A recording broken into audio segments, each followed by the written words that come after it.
coming back to school with me. We could have done it all so easily. Hi, my name is Craig Thompson-Wood. I am the board game teacher. Thanks for coming to the classroom. Today we're taking a look at My First Bananagrams.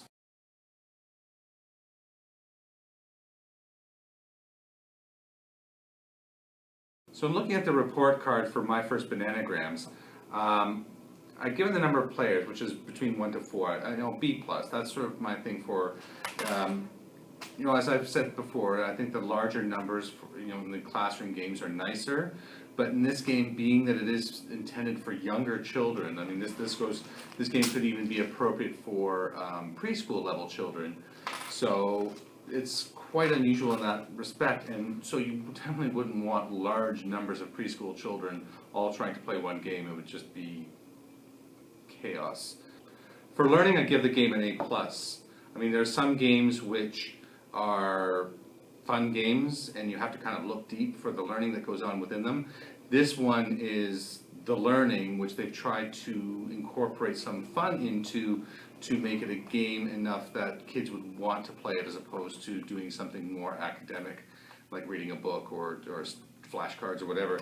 This game is still a game, but it is really focused towards learning, as I'll show you when we get to the part where we look at how it's played.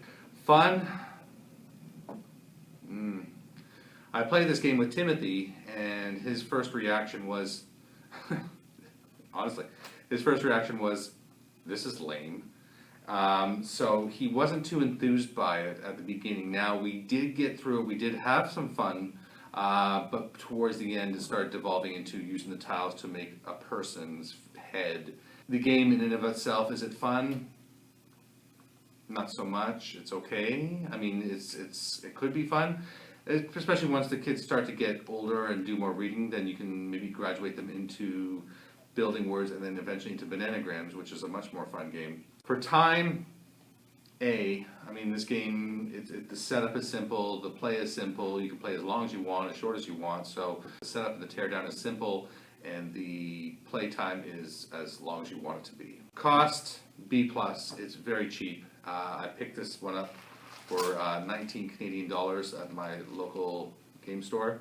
So definitely not a very expensive game, and one that you could have 1 or 2 copies of in your classroom easily or at your home. Let's take a look at how the game is played. In a regular game of My First Bananagrams, it's very similar to Bananagrams if you have any experience with that game. Every player, all the letters are put face down in the pile here, and there's these nice, really nice Bakelite tiles. Very solid, very durable, which is great for any kids game. So all the letters are put down here, and this is called the bunch of bananas. And every player is going to take 15 tiles. And once everybody has their 15 tiles, somebody yells split, and all the players turn over their tiles as quickly as they can. And once they've flipped over their letters, they start to look and see what words can they make with it. So I'm looking here. Okay, so I can do D-I-G for digs, and then you can do it like a crossword puzzle. So S-O-N for sun,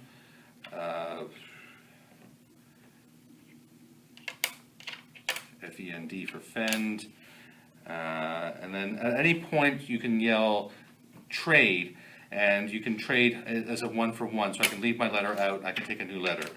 And I'm looking, and there's no limit to how many times you do this.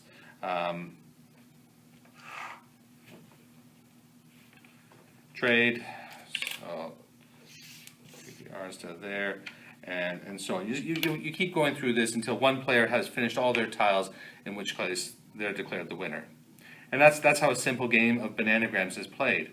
One great thing about My First Bananagrams, though, is it has alternate ways of playing which are more suited to younger players. I'm going to look at these from preschool all the way up to readers. So let's take a look at how these are done. So with a preschooling group, you would have all the tiles turned over, and you would ask them to spell their name.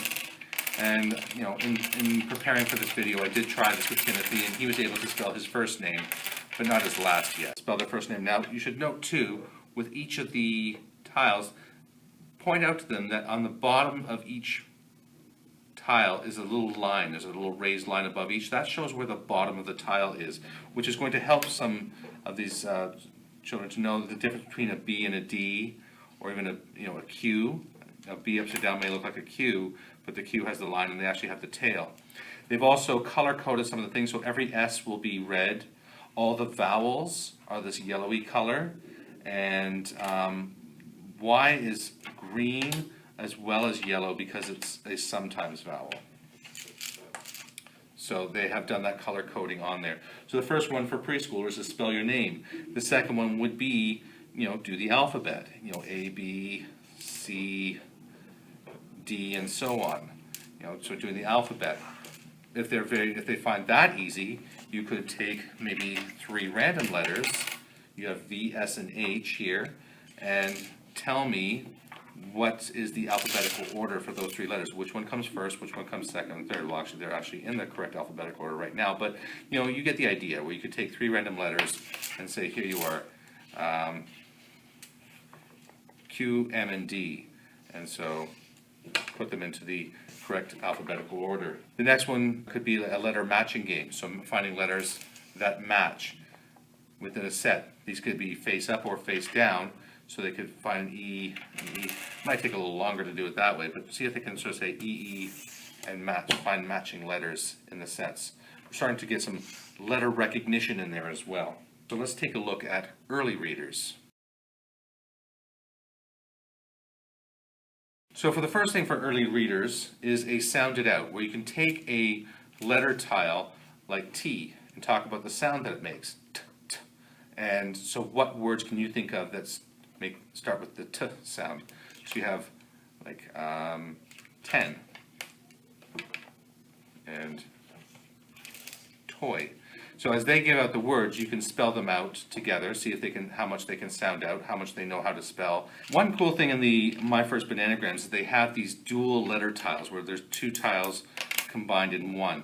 So some of these have vowel consonant combinations, other have 2 consonant combinations, and even 2 vowel combinations. But for the early readers, you may start with some of these ones and have them, in front of these ones with a vowel consonant combination, put a consonant in the front to make a word, set. And with these, add a vowel to the end to make a word, the. You can even use this kind of thing then to take it to the next level with rhyming words, where if they have a word like set, well, what about yet, or get, or bet? So have them do some rhyming words as well with the combo letters. If you're playing this game with somebody who's a more proficient reader, then you might make use of the double vowel letter tiles. In these ones, you're going to invite the student to try using the double vowels and putting consonant on either side to make a valid word. So for example, I might use the EA with a Y, and if I can find one, there we go, year. So have them use these things to make different combinations of, and you can show how, year has the long E sound, whereas head has the short E sound. So showing some of those variations in how it's done, but just being familiar with making words and spelling them using, the common combinations here. They also, you can talk about the digraphs, the consonant digraphs, how the 2 words make one sound. So like TH makes a sound, or WH makes a W sound. And again, making words using those digraphs, which tend to be some of the tougher ones for some students. So like so. With the readers too, you may even challenge them to make almost like mini crosswords. So where they're going to have words that go horizontally and then a word that intersects vertically. This will definitely be a valuable skill for them to be having when they graduate to full mode of bananagrams.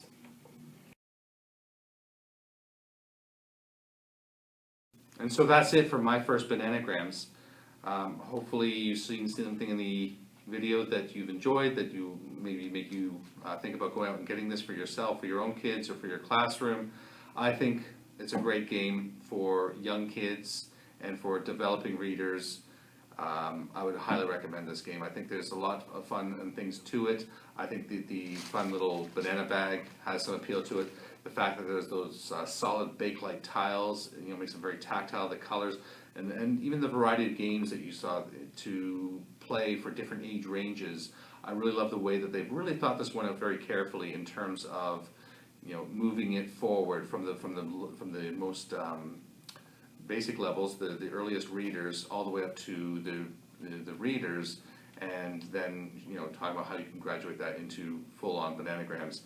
I think this is fantastic, and it's again, any way you can turn any kind of academic reading or math or any subject into a game, I think you're just going to be setting yourself up for success. I think it's more motivating for the kids to play a game than to do learning from a book.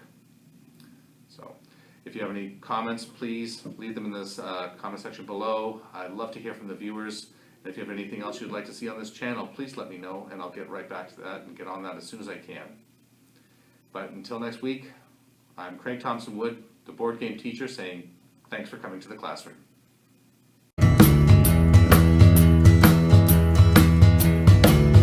Are you coming back to school?